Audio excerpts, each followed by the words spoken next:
Achieving and sustaining operational readiness during unified land operations demands tough, realistic collective training.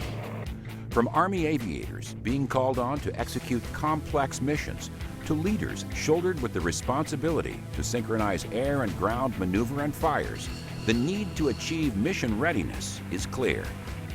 In answer to this collective training requirement, the U.S. Army's Aviation Combined Arms Tactical Trainer, or AVCATT, has been developed. Built and fielded by L3 Link Simulation and Training. In AVCATT, Army commanders have the means to conduct situational training exercises and simulation-based mission rehearsals that enable air crews to sustain and sharpen their team tactical warfighting skills.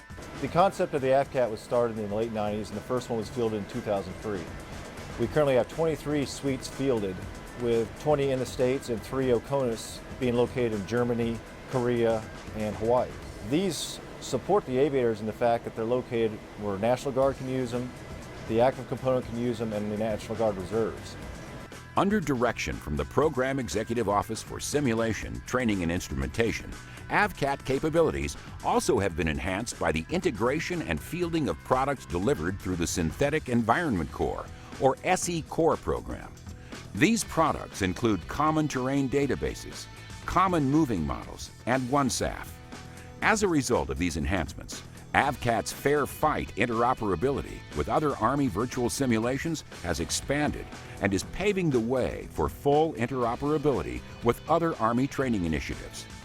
One of these initiatives is the Live Virtual Constructive Integrated Training Environment, or LVCITE. The AVCATT is going to be the only aviation element in the, we'll call it the ITE. And they will be connected to the ground simulators and the various other simulators we have in the military. This will be invaluable, that this will be a central location. There's eventually going to be probably 12 or 13 ITE sites where soldiers can come to and have all the tools of virtual and constructive simulations to utilize. AVCATT is composed of 3 major components: the Battle Master Control Room, an after-action review theater, and 6 reconfigurable manned modules. This collective training system can be reconfigured to meet a unit commander's training needs for UH-60, CH-47, OH-58, or AH-64 helicopters. Any mix of these helicopter configurations is available to match mission requirements, and when required, AVCATT can be modified to provide reconfigurable cockpits for any helicopter in the worldwide fleet. Packaged in 2 semi-trailers and transportable by standard commercial tractors, this training system is designed for rapid deployment by land, sea, or air, wherever and whenever required. Depending on the training mission, AVCATT can interoperate with other AVCATT systems or ground collective simulators to create a virtual combined arms training environment. AVCATT, for instance, has been designed to interoperate with the Army's non-rated crew member manned module, or NCM-3.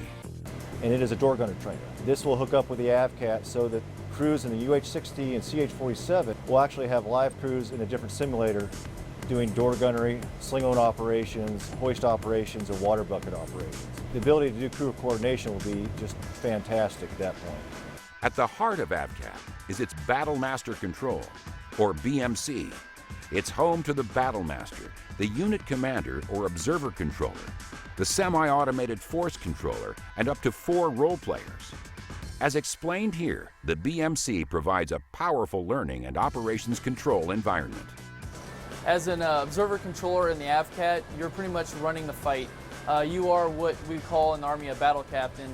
You have to control multiple aircraft, convoys, and understand what systems are being in place, like our Blue Force Tracker, and where your elements are on the battlefield at all times. And the AVCATT is a great system for that, because I can sit in there with my other observer controllers who are acting as convoy commanders for the first time, and we can talk about problems that we're incurring, and we can throw things at the aviators that normally they can't experience. This is going to be the comm card, mission card that we're going to use. Planning for AVCATT missions uses the same military planning process and automated flight planning systems that air crews use to plan actual live helicopter training missions. Target area is overcast with 100% coverage. The mission briefing for the air crews is conducted in accordance with their unit's standard operating procedure.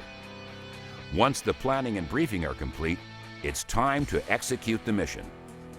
AVCATT's reconfigurable manned modules replicate aircraft cockpit environments and support realistic tactical training. The 6 manned modules can be reconfigured within 90 minutes to provide any required mix of cargo, assault, reconnaissance, or attack helicopters. AVCATT supports move, shoot, communicate collective training tasks. Manned modules are designed with a tailored fidelity based on analyses developed and approved by Army subject matter experts for each aircraft. Consoles and instrument panels that make up each aircraft configuration are populated with a combination of active 3-dimensional switches and inactive 2-dimensional representations in order to fully support move, shoot, communicate tasks. Pilots view the out-the-window imagery through a helmet-mounted visual display. This technology provides pilots the same field of regard as in their actual aircraft. The helmet-mounted visual display is see-through, enabling pilots to transition from cockpit displays to the outside world seamlessly. Rather than stimulating costly aircraft equipment, night vision capabilities are simulated in AVCATT. The helmet display presents the correct field of view for night vision device imagery, NVG or PNVS. This imagery is also overlaid with the appropriate heads-up display symbology. Okay, we're here to start the AVCATT AAR for the air movement mission. Once the mission is over, it's time to review the team's performance and learn what went right, what went wrong, and determine how to fix it. There was a point where I thought I needed to give the cherry ice and I had no SA on that LZ. Yeah. So that was perfect. Y'all took it, yeah. Kind of how I felt. Yeah, because you guys, the Kiowas were down here south and then they started coming around and your targets took you northeast. So, I mean, maybe with your TADs you could have got eyes on it, but you're already concentrating on targets. The after-action review actually begins during the mission execution, as the unit commander or OC observes the team's performance. All aspects of the mission are digitally recorded for playback, including communications and engagements. When a situation develops that the OC wants to highlight in the after-action review, he directs the Battle Master to insert an event marker. When the mission is completed, the recorded data is transferred to the AAR theater. The unit commander, or OC, assisted by an AAR operator, prepares the debriefing. To support the review, they have access to event-marked sensor recordings, as well as plan, stealth, and individual cockpit views that can be synchronized to any point in the mission.